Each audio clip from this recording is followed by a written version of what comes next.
I'm so glad to see we have a pretty full house here. We are so delighted to have this departmental convocation today. We've got a wonderful lineup of speakers. And we also, I believe, are welcoming students from 2 different campuses here today. So we have people physically in the room and people who are joining us via Zoom, including students from Oakland University, which is really a delight. So we've got a couple of different states coming together today. We're going to open with a prayer. So if you would bow your heads.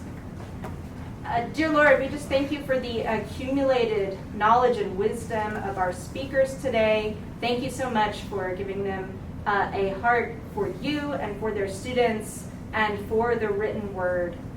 Bless our time together today and keep it encouraging for us and enlightening for us and, of course, safe for us. In your name, amen. All right, you are signing up, I believe, with these little pink slips for your enrichment credit. So I see them at basically every desk, so I think we're good here. If you are on Zoom, and hopefully you can hear me, we will ask you to sign in at the end of today's presentation for your credit. So we'll deal with that in a few minutes here. When we finish today, there will be a lunch available for you to take away out in the hallway, so don't forget that.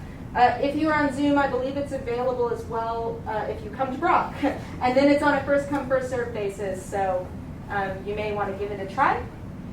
And I think that is it for announcements. So I'm going to introduce all of our speakers at once. We've got 3 speakers today. Including siblings Paul and Clarise Nixon, who are both English professors, which that blows me away. That's incredible. I don't know if that caused fights when you were young. Yeah. So they're going to discuss their journey to writing their book, which is here. God is a Person. It's available at the website here on the board behind me. Our third speaker is Timothy Bond, who is a Nashville-based book publisher. He's also going to talk about the journey to becoming a successful author. So if that is something you foresee in your future, I think that's going to be really valuable.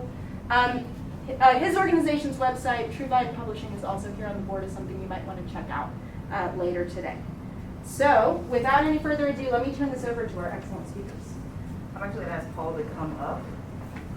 Hey everybody, welcome. Are we sticking over here? Yeah, we are. I We can sit in the middle. That's fine. I didn't Hi, ask you to everybody. do this before. Hi. Can you actually start while I... Sure. Okay. So we want to talk about. I'm Paul Nixon is my name. I'm a professor of English at Oakland University. I actually am the coordinator of the performance concentration. Performance concentration. We do stage plays. So I'm in charge of the stage plays on campus. We actually just got a really big grant to do a living history museum, which will probably be next spring 2023, which is like a unique kind of stage experience that we'll do. So it's really, really cool. I'm excited about that. So today we want to talk about our book. We want to talk about first the idea of the book, and then a little bit about how we went about going through the process. And of course, the reason for this is because you guys are English majors, and some of you are probably interested in writing on one level or another. That's our assumption, right? So if you're interested in writing something that's you want to show other people, essentially, we want to tell a little bit about our journey to kind of help you do that same thing. And then our publisher that we've invited, Tim is his name, kind of doing some of the same thing, but more on the publishing side and less on the idea side. Okay, so let me start with the idea while my lovely sister is getting set up here. So I need the Holy Spirit. We all need the Holy Spirit, right? So the book is called God is a Person, and it didn't start off as a title. We ended up with the title later, but the title is a really appropriate, I think, encapsulation of what the book is really about. So the Holy Spirit gave me this idea maybe 3-4 years ago, and it came from just kind of a burden, and kind of a. Can I just be honest with you guys? Am I allowed to be honest here? I'm Christian, and I consider myself a religious person. Like I return tithe and I go to church and all that kind of stuff. but I think the church very often fails us as an organization. Very, very often. I think the church does stuff that makes people dislike the church. I see a lot of nods. And then what happens is people associate God with the church very directly, right? So then people, I'm speaking in general now, people a lot of times have a tendency to say, well, forget about God because of what the church did. Does that make sense? That's kind of been my experience. Even my personal experience has been my personal experience. Now, as an individual, I recognize that the church is not an accurate representation of God, so I haven't given up on God because of the ways that the church has failed me. But I also recognize that I might be in the minority in that regard. I might be a person who, because my family is like, we have a bunch of pastors and stuff in our family. Our family has been on the inside of the church in terms of how it runs for pretty much our whole lives. So we see a lot of what it should be, and then we also see what it shouldn't be.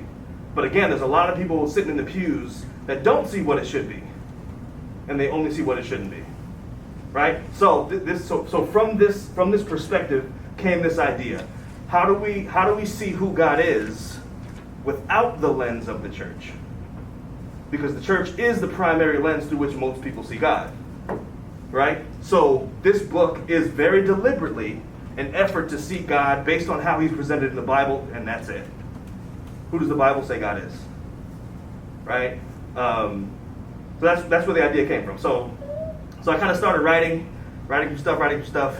It was going pretty well, and then I was like, I need another set of eyes on this thing.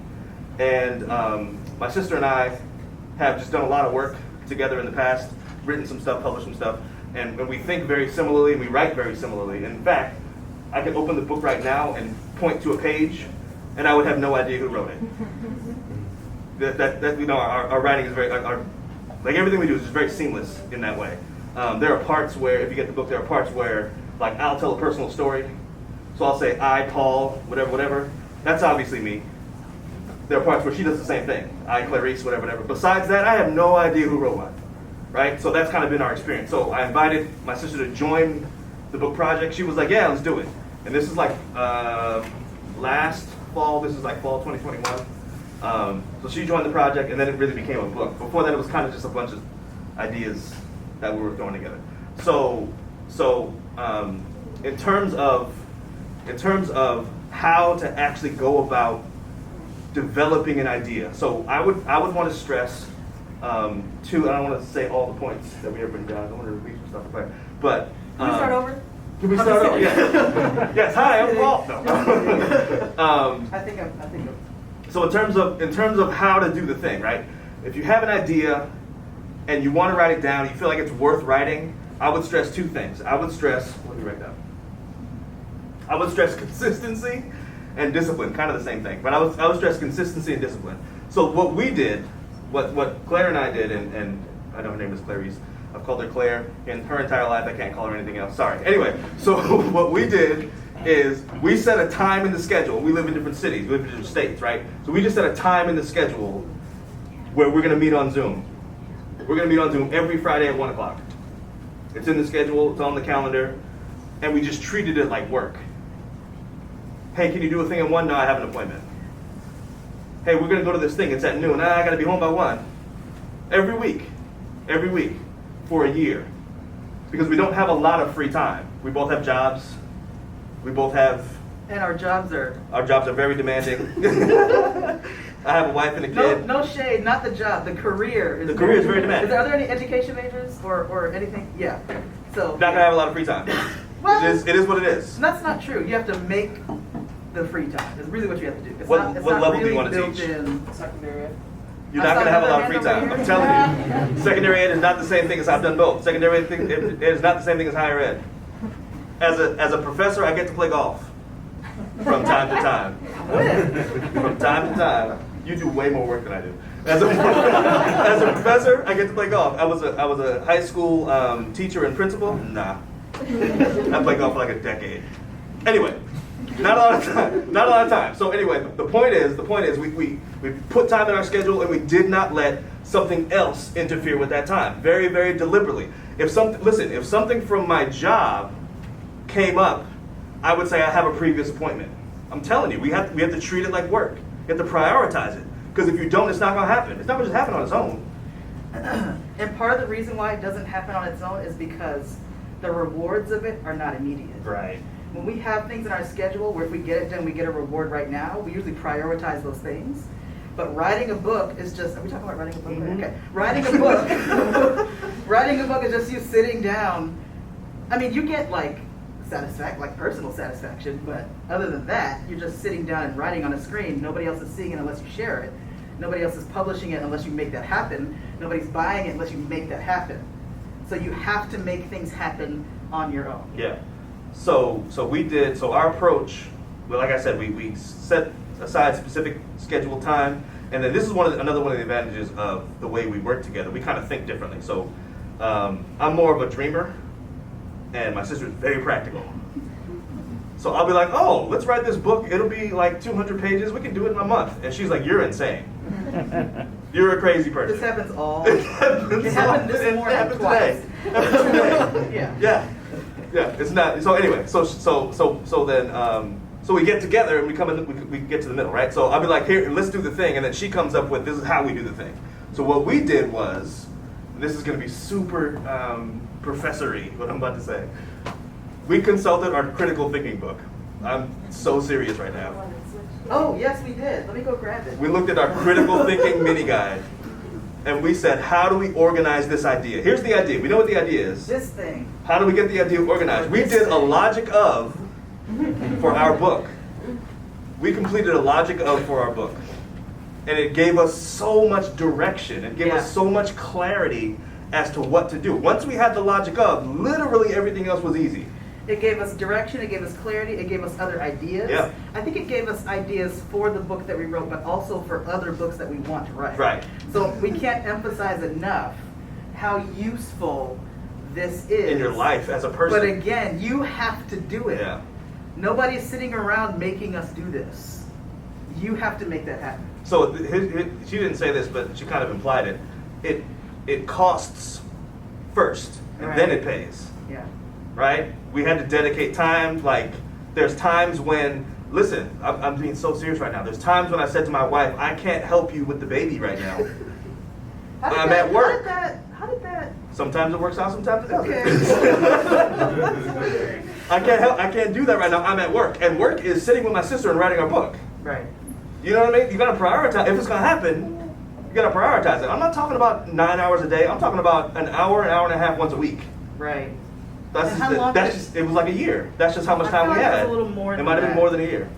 Yeah, it was like a year and change. That's just how much time we had. If you have more time than that, great. Take 2 hours a day. It'll take you less time. But I'm just saying, set aside the time, make it happen. We were also very very interested, I guess, in maintaining creative control. So here's the thing. Our father is a minister. He published a book like maybe 10 years ago or something like that. He used an outside publisher. I won't mention the name of the publisher, but it was an SDA publisher. Anyway, he used an outside publisher. Just what? He used an outside publisher. He didn't self-publish the book. He used an outside publisher. And what he found in the editing process is he lost some creative control. They published things in his book that he did not approve of. I'm talking about wording. I'm talking about phrasing. I'm talking about word choice, that kind of thing. And little detailed stuff like that. I remember him going back and forth with the editor and giving the editor his rationale and his argument for why he needed this word this way, and they still didn't take his instruction. They're like, no, we're doing it this way. Yeah. For their reasons. Yeah. Because once you go with an editor, it's their book from a certain perspective. So we decided on the very, very front end, we're going to self-publish. For that reason alone. We want to self-publish because I don't want somebody else, especially this book. Remember I talked about how we came up with the content? Too important in my head. Too important for it to say what I want it to say. Too important for it to actually say what I feel like the Holy Spirit is telling me to say. I don't want that in somebody else's hands. I don't care if I sell 0 copies. I needed to say what I needed to say. Right, period. So we self-published, and then we're like, okay, well, we need help with that. We're not publishers. How are we going to self-publish? This is the first book. You've never published a book before. No, with articles. This is the first book either of us had ever published before. So we understood some things about the process, but there are a lot of other things we just didn't know. And when we went through the process, the things that we knew before, we understood a lot better. You know, there's a difference between like mental knowledge and experiential knowledge. So it's been a really helpful experience. And I don't think you said this yet, but now's a good time to say it because we're kind of talking about the editing process. Editing is not what you think it is. Right.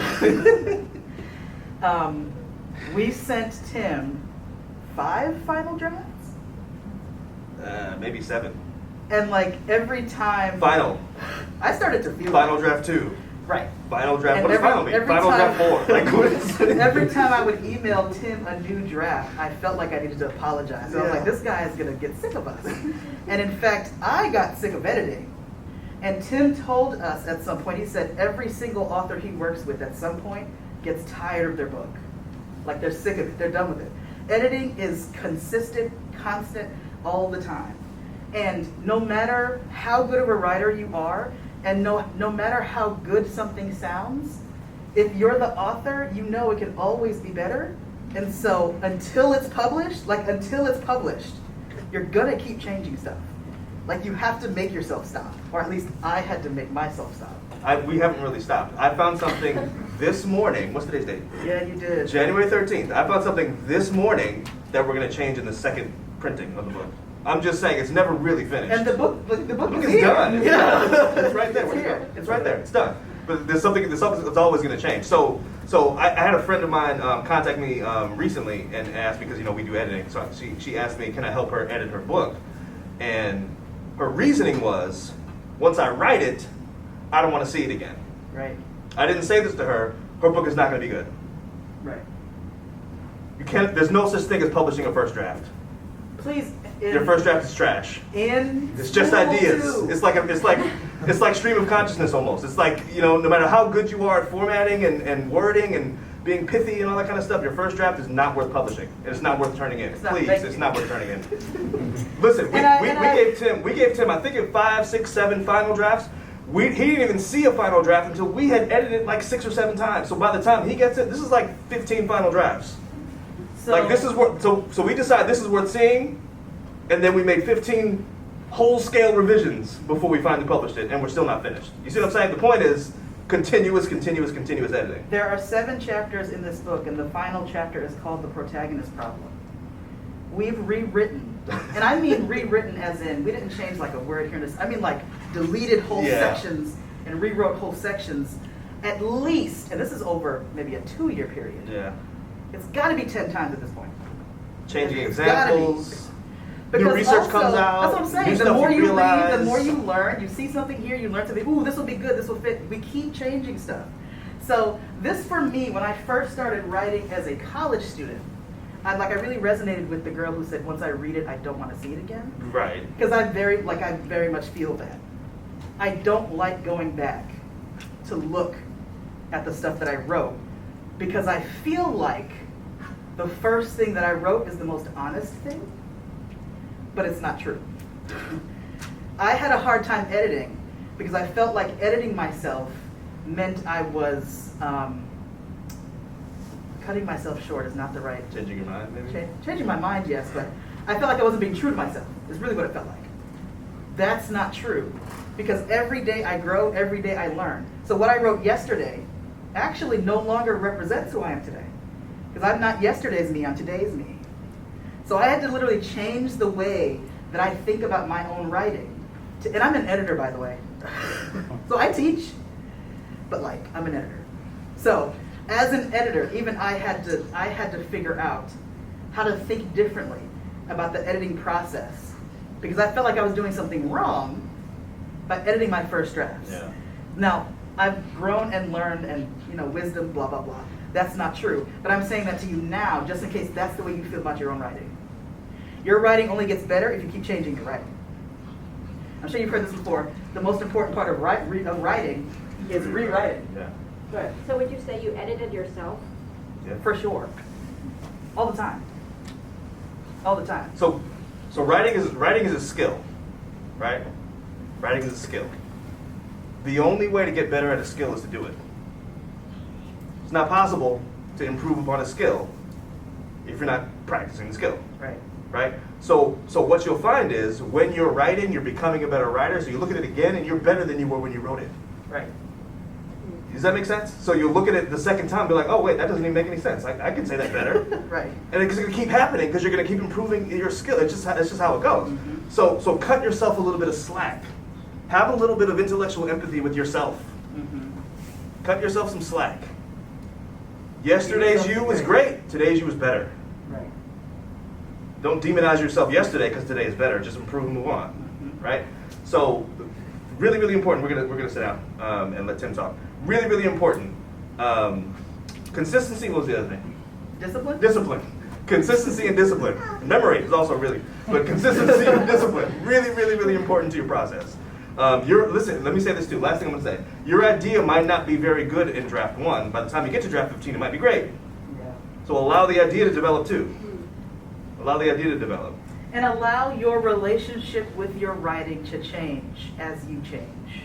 That's probably the biggest thing that I've learned. My relationship with my writing has changed a lot over this process. And the only way that happened is that I just kept writing. And obviously partnering with somebody is helpful because this is a different point of view. Mm-hmm. I heard you mention earlier, I don't know what you said after it, but I heard you mention earlier that we think differently. And We that's think very true. similarly, but also very differently too, right? So it's, yeah. There are some parts of the book that we'll read. Did you say this already? I don't know. And we and we can't tell who wrote it. Really, I did say that.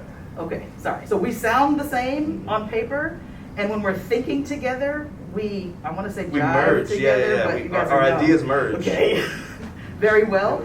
Our approaches are extremely different, and he's weird. Very, very strange. I said I'm a dreamer. She said I'm weird. And I guess one of us is nice and the other one is Claire. But it works. It works really, really, really well. Yeah. And we started writing together a couple of years before we even started writing this. And so when we started writing this particular project, we knew, like, we had a group. Mm-hmm. We understood each other, so that was really helpful. I'm gonna have you transition to Tim because Okay, Because you so. will. I'm going to check the camera. So that's a little bit just about the writing process, about our writing process. And just FYI, we're gonna have a Q&A at the end. But once we had a polished draft, we started this FYI. You're on a huge screen in the classroom, just so you know. Can you say something? Hello, everyone. Okay. So the volume's not amazing. Say something again, Tim. Can you hear me? Testing, testing. We can hear you. We're going to go with that. This is Timothy Bond. He is the owner, creator, CEO, whatever the words are, to True Vine Publishing. He's had True Vine Publishing for 2 decades, I'm guessing. It's going on there. It's going on there. Okay. And he's going to talk to us a little bit about, once he had our draft, like what he does with it, and how he is still currently helping us be successful writers, because the process is not done. But so I'm glad I said that, because that just reminded me of something else. We have the book now. We're not finished. We're finished writing the book, but we haven't really started selling the book. And selling the book is where the quote-unquote success comes. Let me say monetary success. Hopefully, if we do it right. So Tim, go ahead. All right. So first of all, are you all seeing the right screen? Is what I want to know. We see. So I need to. We see all of your slides on the left. There we go. So we see like the presenter view. Okay. So we're gonna change that up so that you're not looking at my speaker notes. But while I'm doing that, let me just say that I appreciate this opportunity.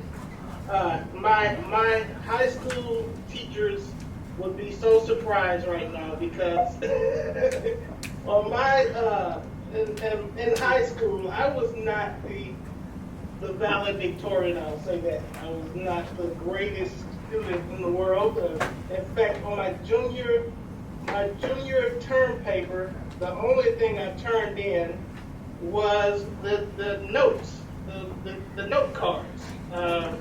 And so the fact that I am a publisher now and writing books and reading books all day is the most amazing irony that I can think of. I'm so sorry about this.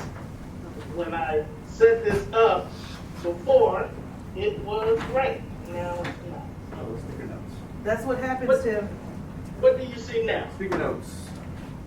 You see the notes? Yeah. Okay. Wow. All right. So let's do this. I will just not have notes. All right. So my name is Timothy Bond. I am the owner of True Vibe Publishing Company. I would love to see how many people actually want to write a book. Can I see a raise of hands? How many people actually want to write a book? There's some hands raised, but not very high. So. Okay. All right. Well, I believe that everyone should write a book. I really do. What do you all see on the screen right now? Just me? We see your PowerPoint, but it's not in presenter mode. Okay. Do you see me We now? see you now, yeah. Just Yep. me? Okay. We will go with this then. I'm sorry about that.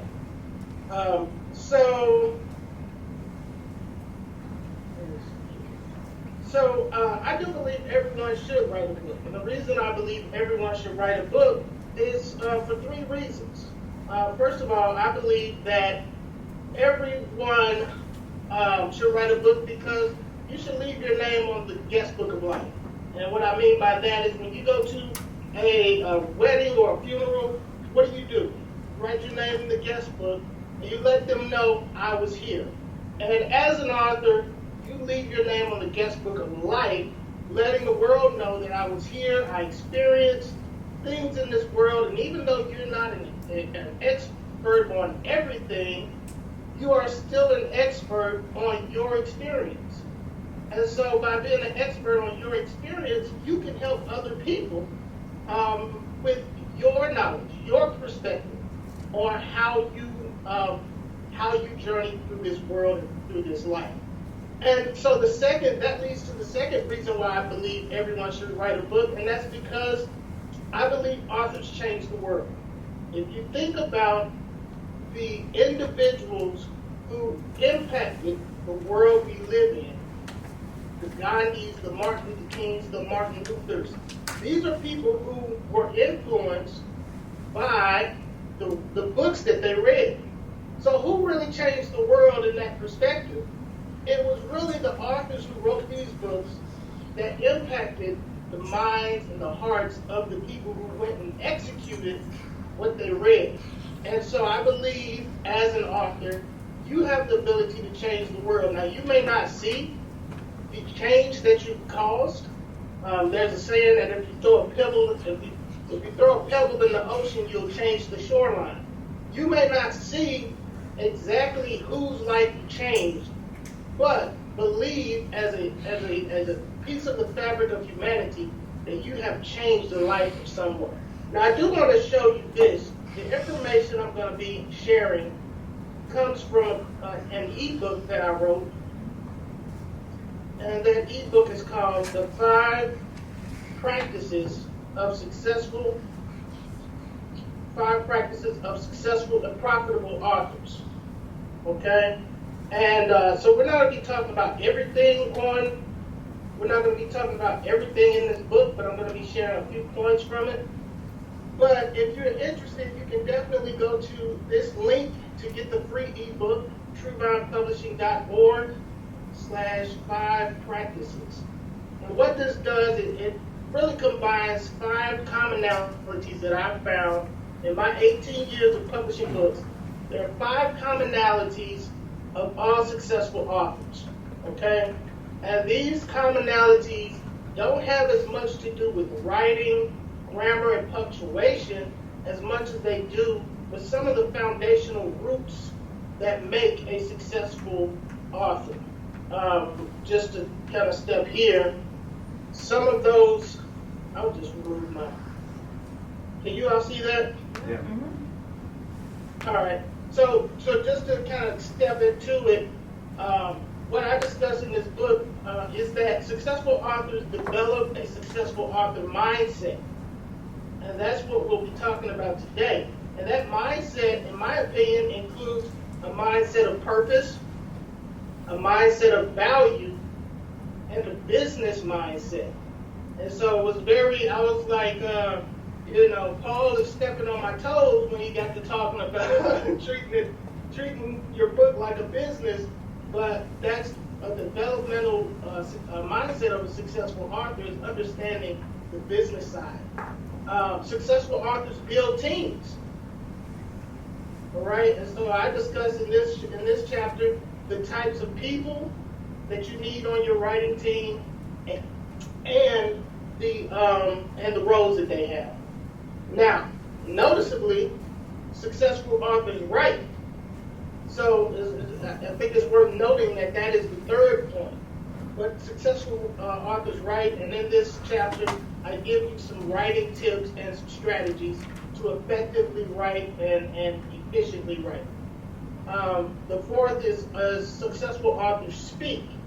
A lot of authors want to be heard through their writing, but all good authors understand that if you write a good book, people want you to tell them about your good book. So you can't hide behind the computer. You have to get out and speak if you're going to be successful. And then lastly, successful authors sell. You can't have bestseller status without the selling. And so I really love that you said that you have to make it happen, Clarise. I really love that you said that, because a lot of authors do want to write and then let somebody else take care of the selling, but you do have to sell your book. So let's get into the first mindset, and the first mindset is a mindset of purpose. What is your purpose for writing a book? This is the first thing anyone who's wanting to write a book needs to think about. If you're wanting to write a book just because of ego, or you always wanted to do it, then don't expect much success. But if you want to be successful at this, you have to understand, what is my purpose for doing this? What do I want to get out of it? And what purpose will it provide to my readers? There are 5 things that I found people usually write, the motivators that people write, and one is fame and celebrity. So people want to be famous. They want to have some sense of celebrity. And there's nothing wrong with that. It's okay to be honest about what you want. I'm a huge Will Smith fan. Any Will Smith fans out there? We're looking for life, people. Nobody likes Will Smith. There's a couple hands, but they don't raise them high on this campus. Hey, come on now. Yeah. All right, but Will Smith, in his book that he just wrote, he talks about his manager asked him what did he want. And Will Smith said, I want to be the biggest movie star in the world. Now, a lot of people think about movie stars and we think that they're just charismatic and they just make good movies. But what we find out is that Will Smith scientifically and methodically studied what makes a movie star. And he went out and found the movies, the types of movies. He went and researched how do you market and promote the movies. This is important information because this applies to writers as well, right? You can't believe that if you just write a good book, it's going to sell itself. There are things you have to do. So by understanding your purpose while you're writing it, then it's going to help you develop your how. How are you going to go about getting what you want? A lot of people write for money. That's fine. If you want to make good money, there's a lot of work you have to do. There's a lot of work you have to do. And you can either be a starving artist or you can be a grinding artist. But you're going to have to make a choice on how you're going to achieve the money if that's your purpose. You have some people who write for business. I have a mentor. He wrote a book, but he gives that book away because that book brings him clients who may give him $1 million contract. So imagine being able to give away a free $5 book, but because of that book, it brings you more money. And so there's a saying that a book is nothing but an expensive business card. And so if you're a person that's writing, you have a business, then having a book is a great way to attract more business. And then the fourth one, a lot of people write for passion. This is just something they love to do. I have a good friend, he's a New York Times bestseller. Does anybody know the movie, what was it called? Fireproof? It's a Christian movie about marriage. Anybody heard of that movie? Yeah. Okay. Well, he novelized that book. That book became a New York Times bestseller. But he's also written 22 other books that have done pretty much nothing. He doesn't care because he just loves to write. And so some people write, the purpose of their writing is to fulfill that passion, to scratch that itch when they wake up, they want to write. And then the last group of people are people who write for purpose. These are people who feel that they have a mission to write, to educate people, motivate people. And these people don't really care about sales. However, usually they don't have a problem with sales because they have a following of people. So these are some of the purposes that people write. And so it's good enough for you to kind of figure out, if you want to write a book, find out what that purpose is. What is it that you want to get out of writing your book? The next mindset that I want to talk about is the value mindset. Readers don't care about your story. The thing that readers care about is what's in it for me. If you think about things that you buy, you don't buy things just to buy them. You buy them because you think that they're going to provide you some kind of value. Even if it's entertainment. Entertainment is value for you because it allows you to unwind. It allows you to relax. So successful authors need to think about, what is the value of my book to my audience?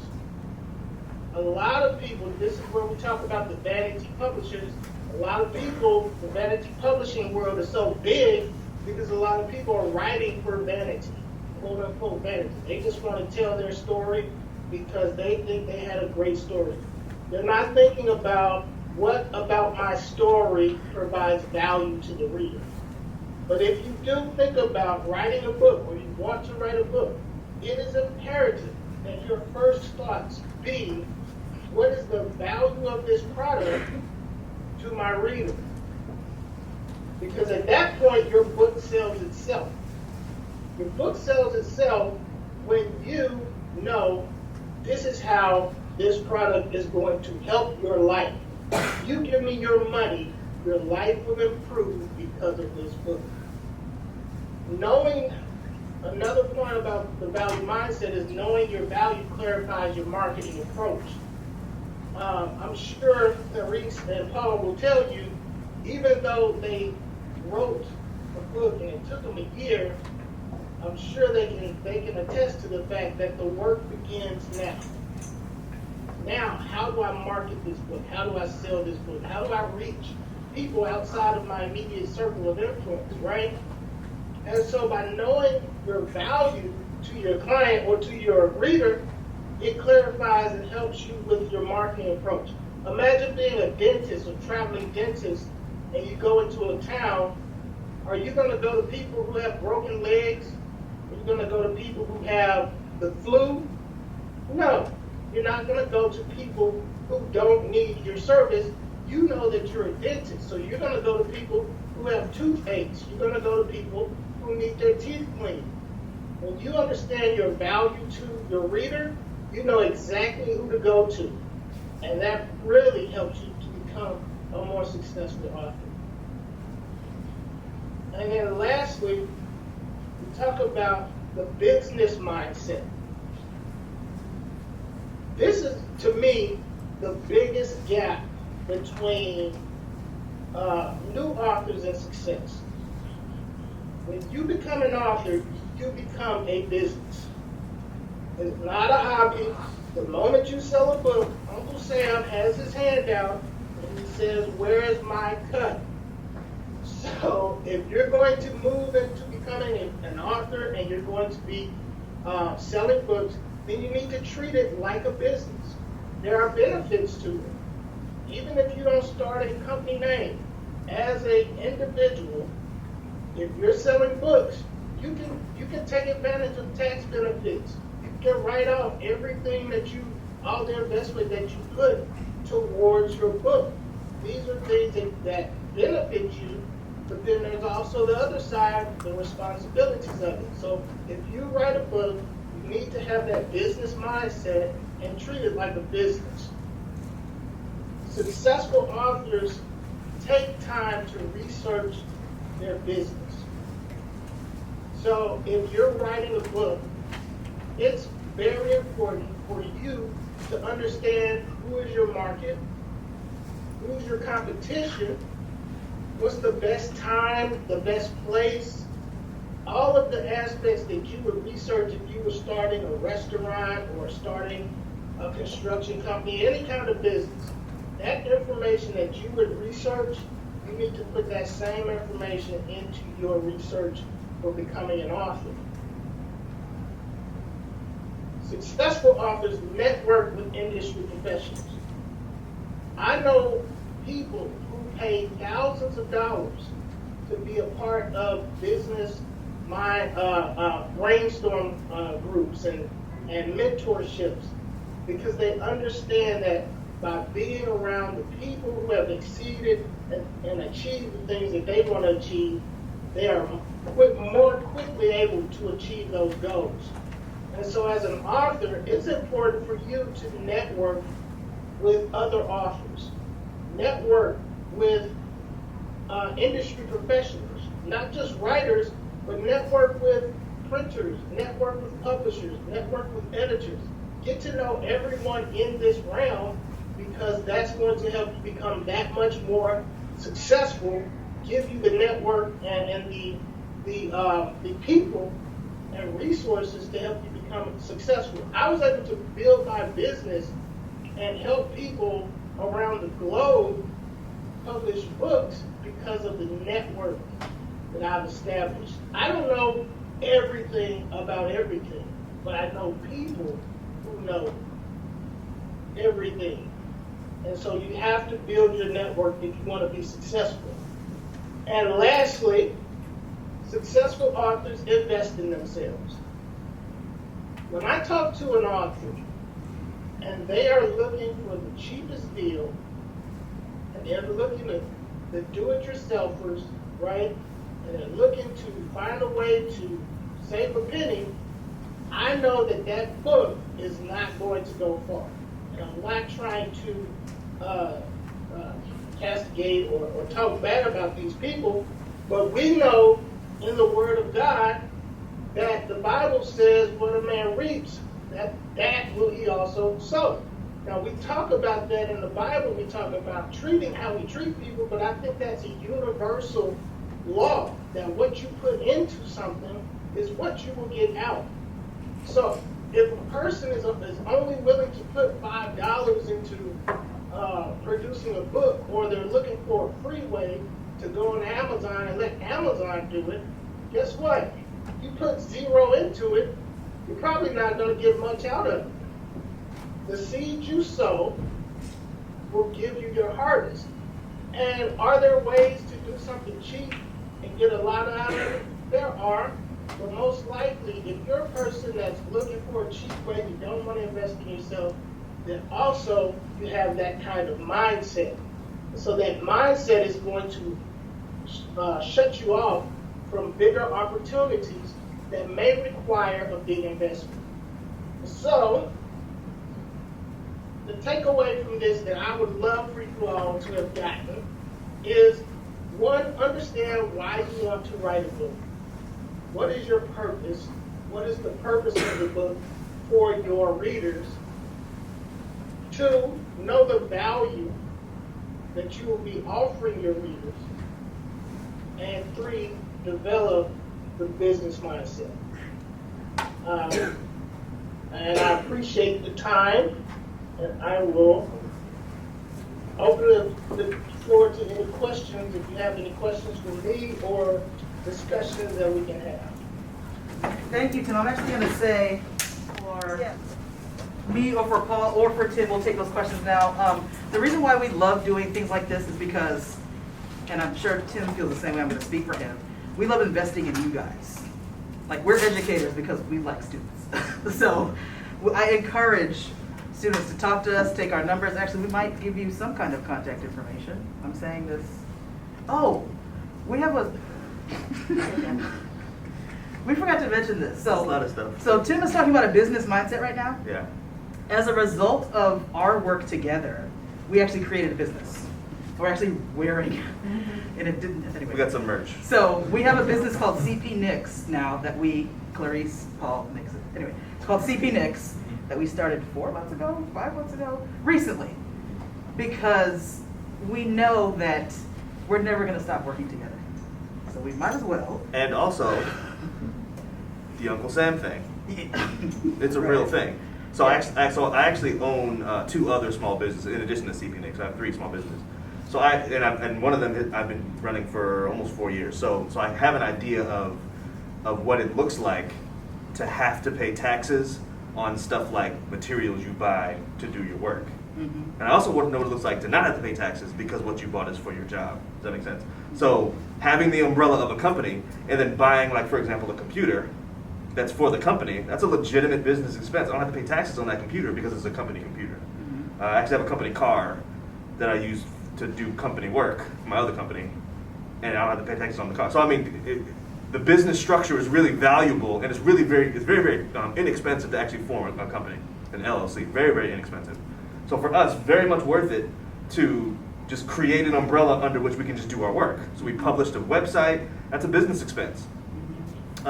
Publishing the book itself is a business expense. So the money we make from the book, the first thing it goes to is our investment, and then the government doesn't look at that as income because it started off as a negative. Does that make sense? Some of you know this already. So the business structure makes a lot of sense if this is the kind of thing you're interested in doing. And recognize then that there's something you'll have to learn. Yeah. Because I was not a business major. I'm still Paul not. was not Yeah. a business major. Not good at it. We're both English majors, by the way. Tim, were you an English major?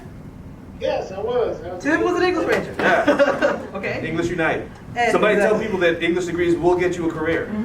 Tell your parents There are that. real That's what we jobs. have to tell. There are real jobs. Yeah. So I'm saying all that to say we want to know what you want to know, Yeah. and also to say we may or may not be able to answer your question. But just like Tim said, we have a network now. Like, just because I'm connected to Tim now, I have a network, like a very large network that I didn't have before. So even one person, connecting with one person, can make a big difference in your network. So is there anything on your mind about the book writing process, the editing process, the publishing process that you would like to ask me or Paul or Tim? Yes, go ahead. You said that you guys would meet together on Fridays in Zoom and kind of, what did that look like? Like, did you guys both write separately and then talk about it when you met? Did you write while you were on Zoom? Thank you. That's a really good question. I think this is Let true me for- repeat the question just in case online didn't hear it. Put it up in the chat. Thank you. Yeah. Okay, never Yeah. mind. Go ahead. Yeah. English majors, man. So She was a journalist. So Anyway. yeah. So for me, and I'm pretty sure this is true for Claire as well. For me, I didn't do any writing off of Zoom. No, I didn't either. We did 100% of our work in our meetings. It's part of the reason it took so long, right? The book isn't that long. It's 150 pages. So it's not like, it's not War and Peace. You know what I mean? So, but a year, it might be a long time to develop that much. But again, we wrote in small chunks as much as we could. We did all of our writing online.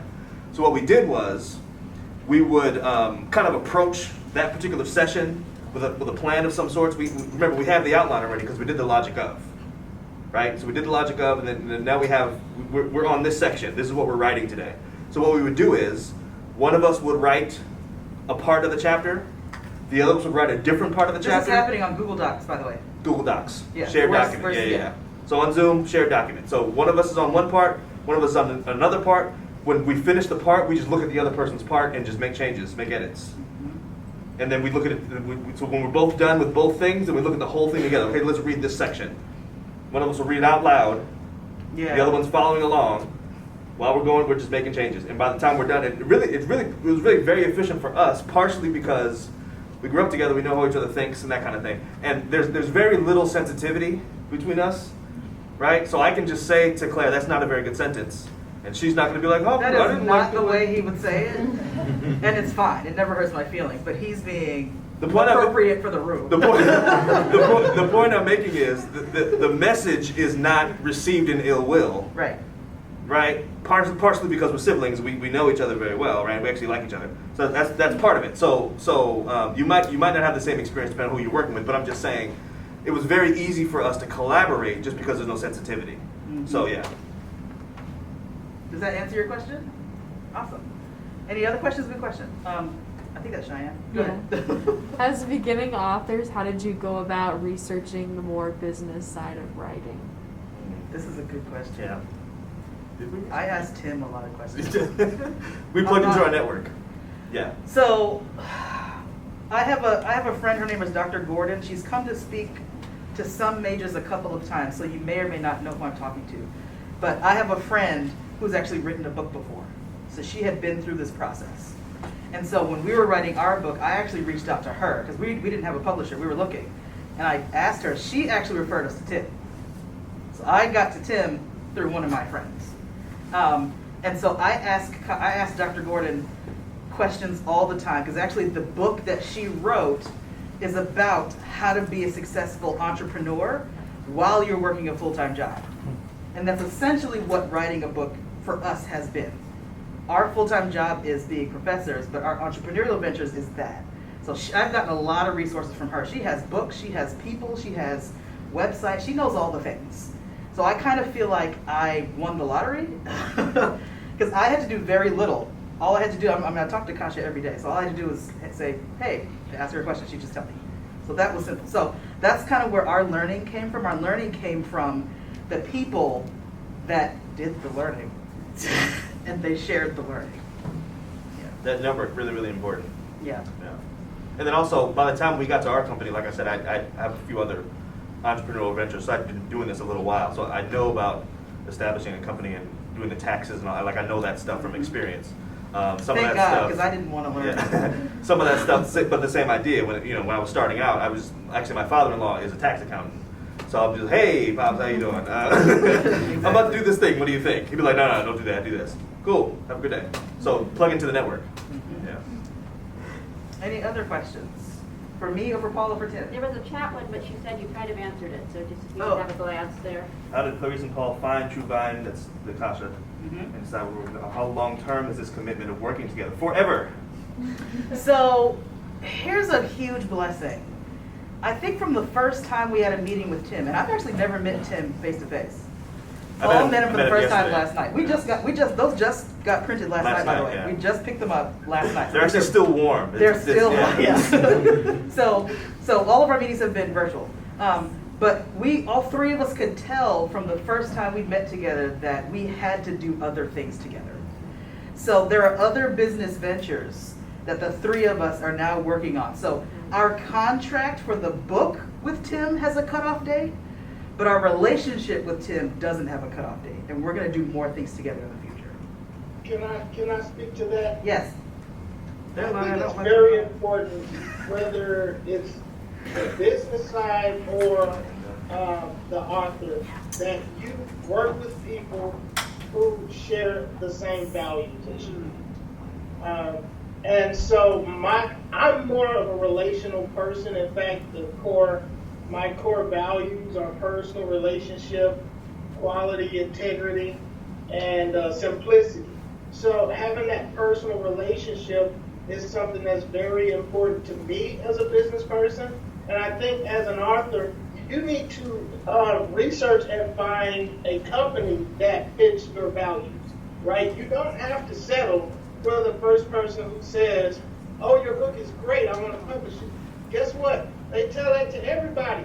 Right. Because they want to make money. If they see some kind of value, if they see that they can get some money out of you, they're going to tell you that your book is great. I don't know how many of you have ever received one of those letters in the mail where a publishing company, I don't know how they get your information, but they send you a letter in the mail saying that we know you're writing a book and it sounds great and we want to publish it, right? Well, you know, a lot of issues in the publishing industry is a lot of a lack of integrity, where companies are really just taking advantage of people, taking their money. I've had several clients who lost thousands of dollars working with companies that didn't have integrity, and they just left the money on the table and came to me to start over.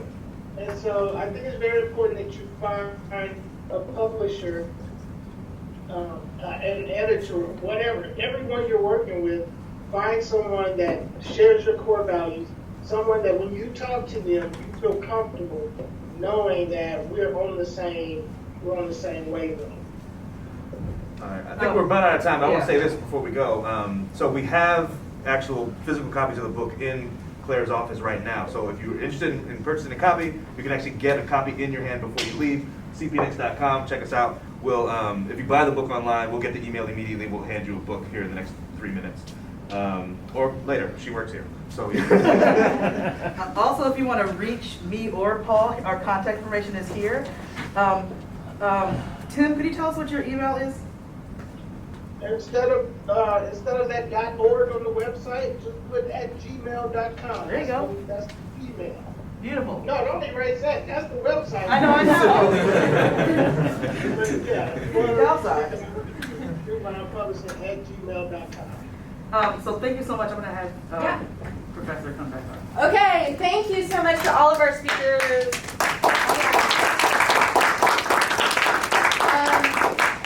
This was such a great model of collaboration and the sort of dedication and commitment that it takes to pull off an impressive project like this. So meals are outside. I think Dr. Terry is collecting the pink slips. Yes. And if you are on Zoom, you are putting your name in the chat. Yeah, right? if you're a Southern student Yes. and you're on Zoom, please put your name in the chat and we'll get your enrichment credit going, but we need to get your name in the chat before you log off. All right. Thank you, folks.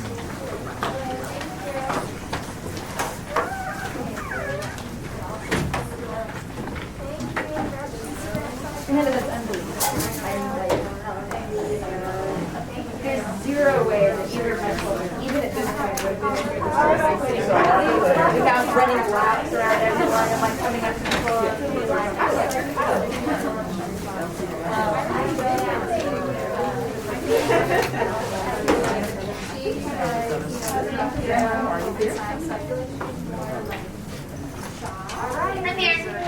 You are Southern. that can be very helpful. Yeah.